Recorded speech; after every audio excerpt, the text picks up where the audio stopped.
17 जनवरी 1950। Boston में एक दिखने में साधारण रात। सतह के नीचे लालच और महत्वाकांक्षा से प्रेरित 11 लोगों ने सदी का अपराध अंजाम दिया, जो अमेरिकी इतिहास की सबसे बारीकी से योजनाबद्ध डकैतियों में से एक थी। 35 मिनट से भी कम समय में वे आज के $30 मिलियन से अधिक की रकम लेकर गायब हो गए।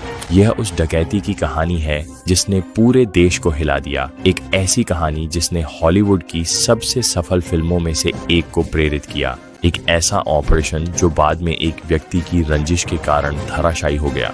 यह है ग्रेट ब्रिंक्स डकैती की कहानी, असली ओशंस 11।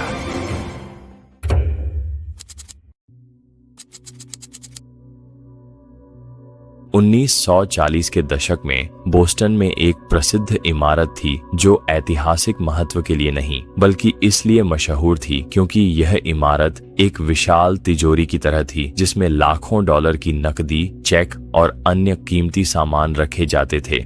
यह इमारत ब्रिंक्स नामक एक वित्तीय सुरक्षा कंपनी की थी जिसका मुख्यालय बोस्टन, मैसाचुसेट्स में था। उस समय ब्रिंक्स की इमारत को पूरे देश की सबसे सुरक्षित इमारतों में से एक माना जाता था। एक ऐसी अटूट तिजोरी जिसे कोई चुनौती देने की हिम्मत नहीं करता था। हालांकि कोई था जिसे यह बात पूरी तरह से समझ में नहीं आई थी। एंथनी पिनो, जो बोस्टन के नॉर्थ एंड में अपनी छोटी मोटी चोरी के लिए जाना जाता था, ब्रिंक्स में सेंध लगाने का विचार करने लगा।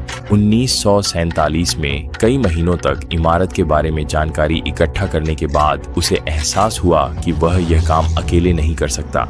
उसे एक टीम की जरूरत थी, लेकिन कोई भी टीम नहीं। उसने जोसेफ मैकगिनिस की ओर रुख किया, जो बोस्टन की अंडरवर्ल्ड की दुनिया का एक दिग्गज था। एक ऐसा आदमी जिसे सब सम्मान देते थे और जो शहर के अंधेरे कोनों को अपनी हथेली की तरह जानता था। उन्हें ताकतवर लोगों की जरूरत थी, इसलिए उन्होंने जोसेफ स्पेक्स ओकीफ और स्टेनली गुसियोरा को शामिल किया, जो ऐसे सख्त लोग थे जो किसी को भी डरा सकते थे। विंसेंट कोस्टा पिनो का साला निगरानी रखने वाले के रूप में था। जॉन बैनफील्ड, जो मैकगिनिस का भरोसेमंद आदमी था, भागने वाली गाड़ी चलाएगा। अपनी टीम को पूरा करने के लिए उन्होंने जेम्स इग्नेशियस फेहर्टी को भर्ती किया, जो सशस्त्र डकैती का उस्ताद था, और उसके साथ एडोल्फ माफी, Michael Vincent Keegan, Thomas Francis Richardson और हेनरी बेकर को भी जोड़ा। 11 आदमी, हर एक के पास अपनी अलग अलग क्षमताएं और प्रेरणाएं थीं, लेकिन सभी को एक ऐसी दौलत की भूख ने एकजुट किया था जो हासिल करना नामुमकिन सा लगता था। जब टीम को इकट्ठा करने का काम पूरा हो गया तो पिनो को एक योजना की जरूरत थी। उसे पता था कि इसमें महीनों लग सकते हैं, लेकिन उसके पास और टीम के पास दुनिया भर का समय था।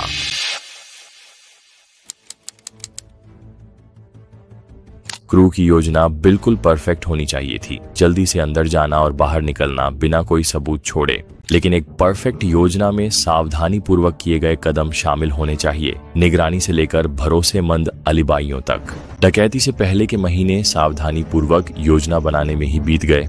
पिनो ने शेड्यूल, शिपमेंट्स और